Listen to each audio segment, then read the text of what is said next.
بسم اللہ الرحمن الرحیم۔ یہ بہت ہی زبردست دو پوسٹیں لگائی گئی ہیں، ایک میں قرآنی آیت ہے اور ایک میں حدیث ہے۔ قرآن میں فرمایا گیا کہ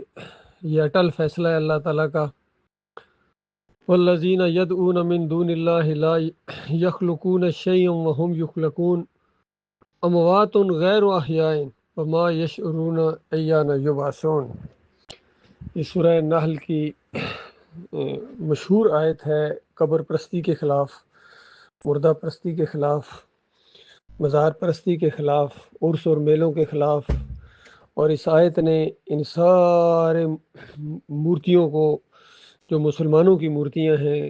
مزار ہیں، ان کو گراؤنڈ کر دیا، ڈھیر کر دیا، مسمار کر دیا۔ اور یہ جو پکارے لگاتے ہیں کہ یا خواجہ میری جھولی بھر دو، یا بری کر کھری، یا میت دین چشتی پار لگا دے کشتی، یا علی مدد، یا رسول اللہ مدد، یا غوث المدد کی یہ جو پکاریں ہیں ساری باطل ثابت ہو گئیں، اور قرآن نے اس قبر پرستی کی بنیادوں کو کھیڑ دیا۔ عام طور پر یہ مولوی جو بڑے شاطر ہیں، فریبکار ہیں، اپنے پیٹ کے پجاری ہیں،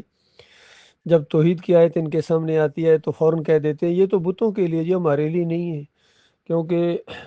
یدعون من دون اللہ جب آ جائے، من دون اللہ جہاں بھی ان کا ترجمہ انہوں نے بت کر دیا، حالانکہ قرآن میں سورج کو بھی من دون اللہ کہا گیا ہے، عیسیٰ علیہ السلام کو بھی من دون اللہ کہا گیا ہے۔ من دون اللہ کا مطلب ہے اللہ کے علاوہ۔ اللہ کے علاوہ جس چیز کی بندگی ہوگی، وہ فرشتوں کی بندگی ہو، وہ انبیاء کی بندگی ہو، وہ نیک لوگوں کی بندگی ہو، درختوں کی بندگی ہو، مزاروں کی ہو، مورتیوں کی ہو، سلیب کی ہو، جو بھی اللہ کے علاوہ یہ جو چیزیں پوجی جا رہی ہیں یہ من دون اللہ ہیں، اللہ کے علاوہ ہیں، یہ اللہ نہیں ہیں۔ لیکن ہمارے علماء نے ان آیات کو ایسا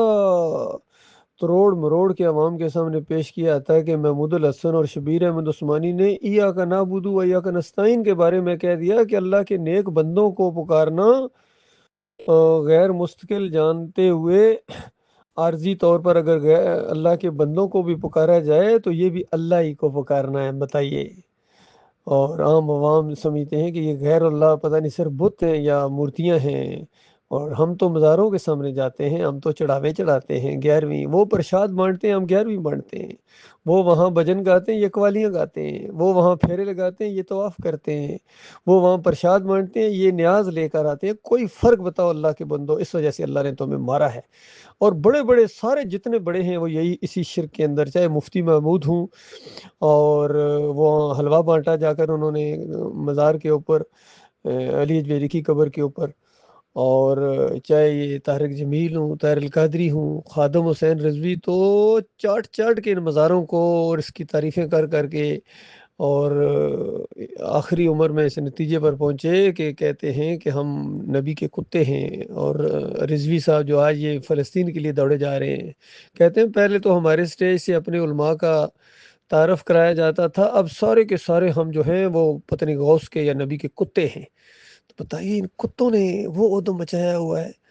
اگر کسی کو جا کے اس کو اگر کہو یہ عالم دین بنا پھرتا ہے، اگر اس کو کہا جائے اللہ کے بندے، یہ زیادہ بات اچھی ہے کہ تمہیں اللہ کا بندہ کہا جائے، اور اگر جا کے کہا جائے رسول کے کتے ذرا بات سنو، تو بتاؤ اس کو برا لگے گا یا اچھا لگے گا؟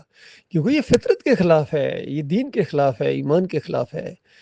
تو یہ معاملہ ہے اللہ کے بندوں۔ آج جو پوری دنیا میں یہ افراتفری ہے، لڑائیاں ہیں، جھگڑے ہیں، نفرتیں ہیں،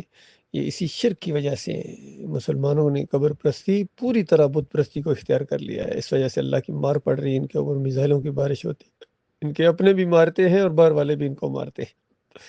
اور یہ سزا تو، یہ تو عذاب ہے، یہ دنیا کی حد تک ہے، مرنے کے ساتھ یہ ختم ہو جاتا ہے، لیکن وہ جو آخرت کا اس اگلے لمحے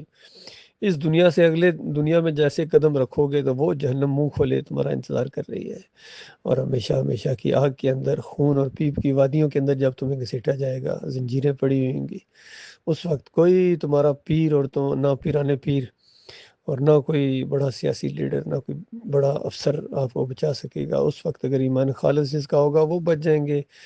اور جو چمٹے ہوں گے انسانوں کے ساتھ، اللہ کے ساتھ چمٹنے کی بجائے انسانوں کے ساتھ چمٹے ہوئے ہیں، جن کو مالک فرماتا ہے فحسب الذین کفروا ان یتخذوا عبادی من دونی اولیاء، کہ مجھے چھوڑ کر ان کافروں نے یہ گمان کیا ہے کہ مجھے چھوڑ کر میرے بندوں کو اپنا کارساز، داتا، دستگیر، مشکل کشا، اجت روا بنائے، بے حق فلاں، بے حرمت فلاں، فلاں کے صدقے، فلاں کے وسیلے سے براہ راست اللہ تعالیٰ کو پکارتے، ان کو شرم آتی ہے، کہتے ہیں اللہ براہ راست نہیں سنتا ہے، اور جو مردے ہیں ان کے بارے میں کہتے ہیں یہ براہ راست سنتے ہیں، اس طرح ان کی مت ماری گئی ہے۔ اللہ تعالیٰ ان کو سمجھ دے، یہ واپس لوٹیں ایمان خالص کی طرف۔